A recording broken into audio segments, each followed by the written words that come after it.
Ya, apa kabar semuanya? Jadi di segmen Bantai kali ini, di episode kedua, gue akan membahas sedikit mengenai apa sih model ekonomi itu. Model ya, dalam arti di sini tuh model bukan endorse endorse model atau model-model yang cantik, yang ganteng gitu. Bukan kayak gitu. Model di sini tuh kalau dia dalam arti ekonomi itu model itu kayak sebuah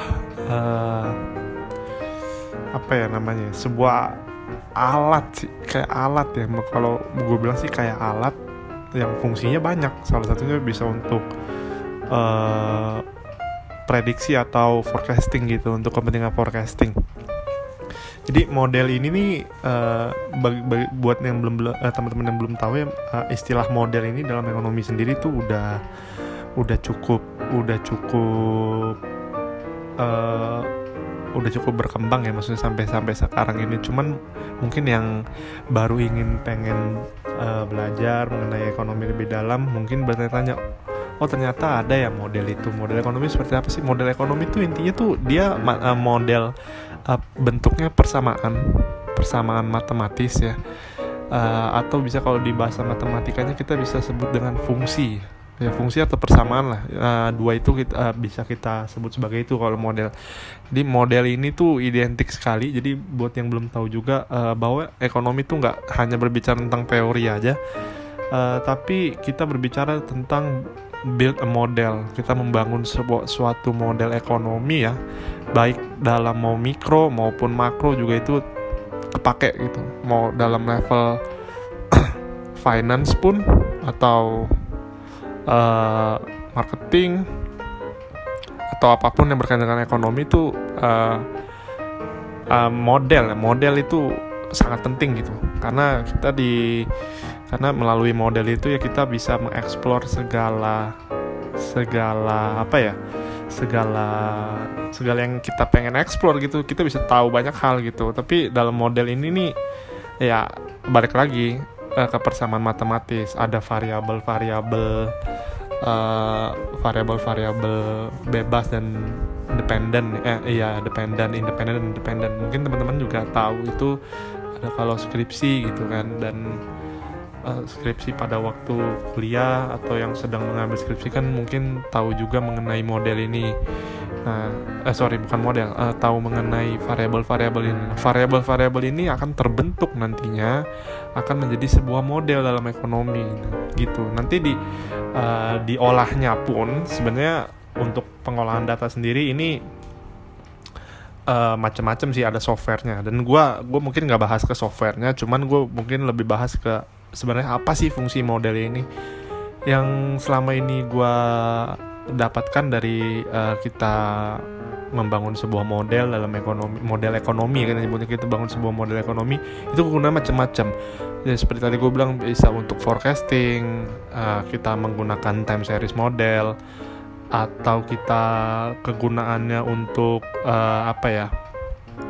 ya sebenarnya sih untuk melihat pengaruh juga bisa, melihat korelasi juga bisa melalui model-model yang sudah ada gitu. Jadi kita bisa mengetahui antara variabel ini dengan variabel ini seperti apa sih pengaruhnya, seperti apa sih korelasinya. Jadi seperti itu. Jadi model itu bahasa sederhananya tuh bisa membantu kita untuk mengambil keputusan ya. Bisa membantu kita untuk mengambil keputusan. Nah, cuman masalahnya model-model ini ya kalau kita di istilah statistik atau ekonometrik ya. Jadi mungkin teman-teman yang mau belajar model juga bukunya itu buku ekonometrik ya. Dasarnya harus statistik ekonomi dulu, jadi ntar baru lanjut ke ekonometrik gitu. Tapi menurut gua kalau model ini sih kita ya tentunya harus bisa harus tahu teorinya dulu. Karena model di ekonometrik yang gue belajar ya, itu punya model, ada model yang memang bentuknya teori, harus teoritis, yang memang sudah ada, atau memang yang ateori sifatnya, yang memang nggak ada teorinya gitu ya. Kayak misalkan gue nggak mau bahas yang tentang terlalu dalam mengenai ateori atau teori segala macam, tapi yang pengen gue bahas di sini adalah model ini kalau kalian belajar di buku-buku ekonomi ya, buku apapun lah, buku dari berbagai penulis siapa, katakanlah Oliver Blanchard atau David Romer, itu semua isi bukunya kalau kalian lihat ya, dari semua aspek tuh ada yang namanya model, atau yang paling simple model yang kita sebut sebagai model permintaan. Ya itu dari Adam Smith kita tahu kalau kita basicnya background ekonomi pasti kita tahu tentang namanya fungsi permintaan. Nah, itu model sebenarnya. Ya jadi Q fungsi dari P gitu kan, dari harga gitu. Permintaan fungsi dari harganya ini sendiri yaitu variabel gitu. Variabel bebasnya, variabel kuantitinya itu ya permintaan itu QD itu sama dengan ya variabel terikatnya. Jadi itu model gitu. Jadi misalnya kita bisa melihat harga naik sekian atau turun sekian, bagaimana nanti reaksi dari permintaan itu. Nah itu kegunaan model itu seperti itu. Jadi bukan hanya semata-mata kita membangun model, tapi ya masalah interpretasi pun kita harus bisa gitu. Cuman dalam kita dalam mengolah model ini, dalam memakai model ini biasanya dibantu oleh software gitu kan, software ya mungkin teman-teman udah tahu yang namanya SPSS gitu. Jadi intinya model-model ini tuh penting banget untuk kita untuk mendukung kita ya dalam mengambil keputusan.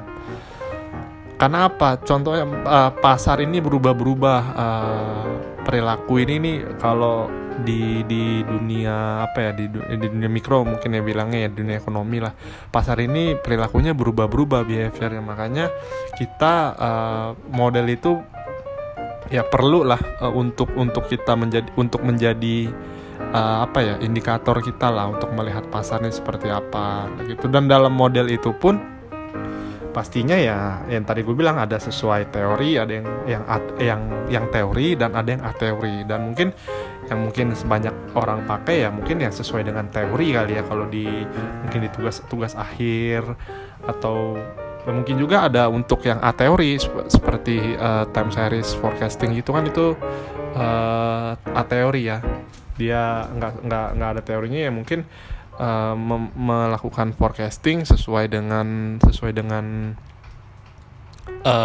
tahun-tahun sebelumnya gitu, runtun waktu gitu. Jadi yang gue mau tekankan di sini, gue bukan membahas teknisnya, mungkin teman-teman bisa belajar sendiri, mungkin teman-teman banyak yang lebih tahu dari gue.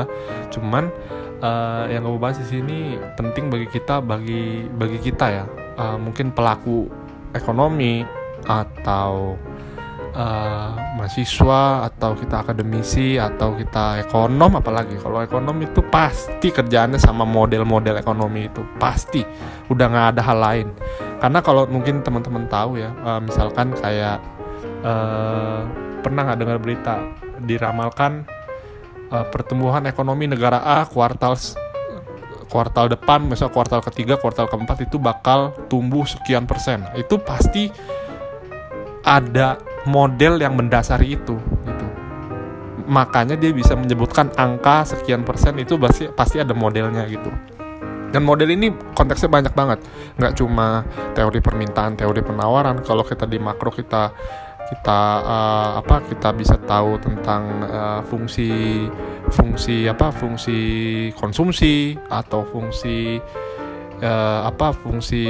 investasi gitu. Banyak kita bisa tahu model-model itu, dan pastinya membantu kita memahami bagaimana sih pasar ini sebenarnya bergerak gitu.